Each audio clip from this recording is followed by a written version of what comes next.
তিনি বললেন যে আই ওয়ান্ট টু কুইট।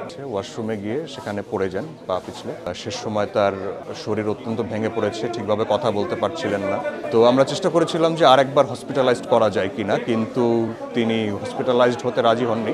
বেশ কিছুদিন ধরেই তিনি অসুস্থ ছিলেন। তিনি একলা একলা হাঁটতে পারতেন না, খুব ধীরে ধীরে তিনি হাঁটতেন।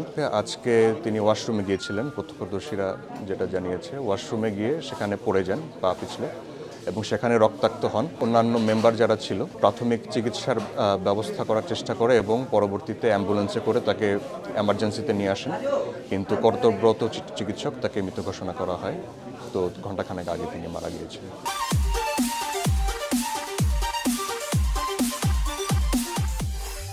কবির সাথে সর্বশেষ আমরা একটা চেষ্টা করেছিলাম ব্যক্তিগত উদ্যোগে, সেটা হলো যে তাকে আরেকবার চিকিৎসার মুখোমুখি করা যায় কিনা। কারণ হচ্ছে শেষ সময় তার শরীর অত্যন্ত ভেঙে পড়েছে, ঠিকভাবে কথা বলতে পারছিলেন না। তো আমরা চেষ্টা করেছিলাম যে আরেকবার হসপিটালাইজড করা যায় কিনা, কিন্তু তিনি হসপিটালাইজড হতে রাজি হননি।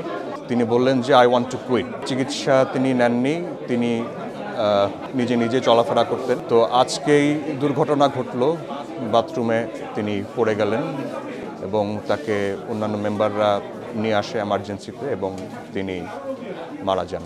অ্যাম্বুলেন্সে করে পিজি হাসপাতালের এমার্জেন্সিতে নিয়ে আসেন এবং কর্তব্যরত চিকিৎসক তাকে ঘোষণা করেন।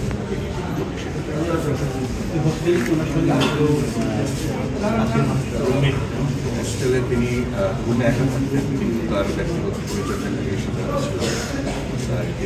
ছিলাম। করোনা পরবর্তী সময়ে তিনি এই রাজধানীর সুপার হোস্টেল তিনি বেছেনেন থাকার জন্য। মাঝে মাঝে তিনি হোস্টেলের লবিতে নামতেন, কিন্তু সেভাবে কোনো লেখালেখি তিনি আর করতেন না। লেখালেখি তিনি বন্ধ করে দিয়েছেন আরও অনেক আগে। আমরা অনেকে বলেছি যে আপনি আমাদের জন্য আরও দু এক কথা করতে লাগেন, কিন্তু তিনি বলছেন যে তিনি আর পারছেন না। তো প্রেস ক্লাব তার তখনের বিশেষ তার জায়গায় নিয়েছিল, সেখানে একটা জানাজা হবে এবং পরবর্তীতে বাংলা একাডেমিতে একটা জানাজা হবে এবং তারপরে সর্বশেষ তার যে দেশের বাড়ি নেত্রকোনা, সেখানে একটা জানাজার ব্যবস্থা হবে এবং সেখানে তাকে